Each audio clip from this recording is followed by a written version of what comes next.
Salut à tous, j'espère que vous allez bien. On se retrouve pour une nouvelle vidéo et aujourd'hui on va parler des 3 phases du déplacement et comment améliorer ces 3 phases pour être plus rapide sur un terrain. C'est parti.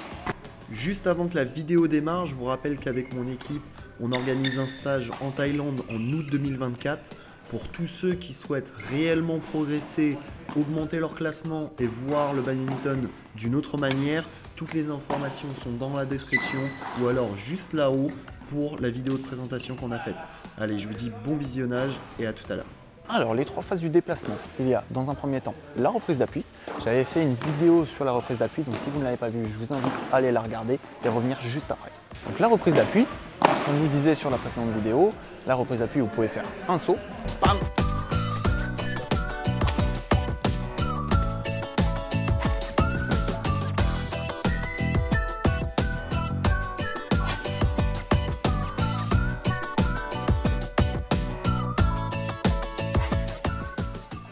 ou alors vous pouvez faire juste comme ceci.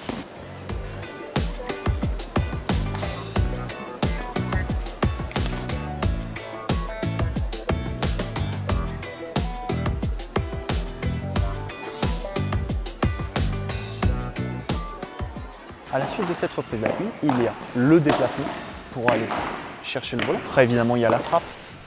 Quand je parle des 3 phases de déplacement, je prends que le côté physique, je ne prends pas le côté mental avec la prise d'information et tout ça. Du coup deuxième, le déplacement pour aller au volant. Et la troisième, le replacement. Pensez bien sur la reprise d'appui, dans le premier cas, la reprise d'appui, il va falloir orienter ses appuis en fonction de ce que vous anticipez. Pour rappel, vous allez majoritairement garder votre jambe côté raquette devant pour favoriser l'avant du cours. Si vous favorisez l'avant du cours, ça va être la base pour reprendre l'attaque. On cherche toujours à prendre l'attaque au bas. C'est pour ça qu'on va garder la jambe côté raquette devant la plupart du temps. En revanche, vous pouvez de temps en temps anticiper un lobe de votre adversaire. Dans ce cas, vous allez mettre votre jambe côté raquette derrière, anticiper, pas chasser et frapper.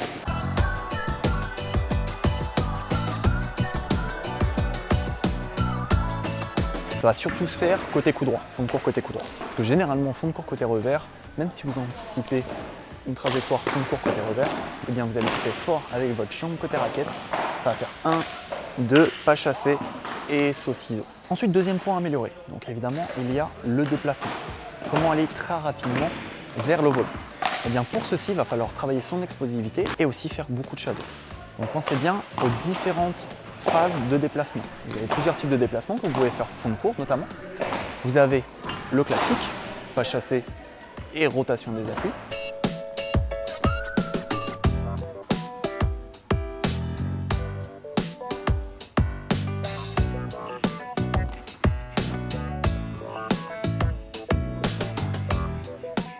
Vous pouvez aussi faire pas chassé sous chinois et ensuite le remplacement.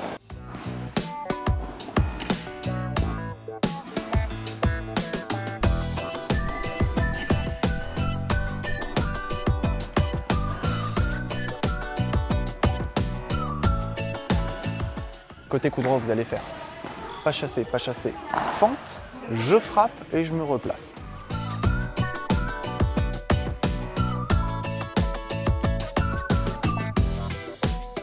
Ça va être surtout quand vous allez être dans le retard. Côté revers, fond de court côté revers, vous allez faire soit pas chassé, pivot.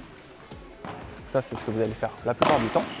Soit vous allez faire pas chassé, saut chinois et je frappe. Ça, vous allez le faire rarement, ça va être plus quand vous allez intercepter le volant. Ou alors, vous allez prendre le volant en revers quand vous êtes plus ou moins dans le retard.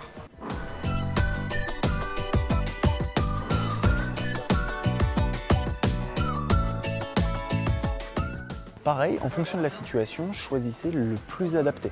Et enfin, le replacement. Donc le replacement, ce qui est super important, si vous devez retenir une chose sur le placement, c'est que vous devez vous replacer dans le centre du jeu et non dans le centre du terrain. On a toujours tendance à parler du centre du terrain quand on fait du bad, alors que c'est le centre du jeu. Qu'est-ce que j'entends par le centre du jeu? Quand vous faites un contre-amorti, vous n'allez pas vous replacer au centre du terrain. Vous allez favoriser l'avant du court pour garder l'attaque et pour favoriser la trajectoire la plus courte, en l'occurrence le contre-amorti. C'est pour ça que vous allez vous replacer assez proche du filet, pour si possible anticiper un contre-amorti de l'adversaire et pouvoir le killer. Sinon si ça lève, on aura le temps d'y aller puisque le volant va monter. Quand vous levez le volant, c'est toujours la même chose. On lève et on se replace dans le centre du jeu. Si vous levez fond de court côté coup droit, vous allez vous décaler légèrement du côté où vous allez lever. toujours la même chose, on favorise la trajectoire la plus courte. Pour la trajectoire croisée, ce sera une trajectoire plus longue et du coup vous aurez un petit peu plus de temps pour y aller.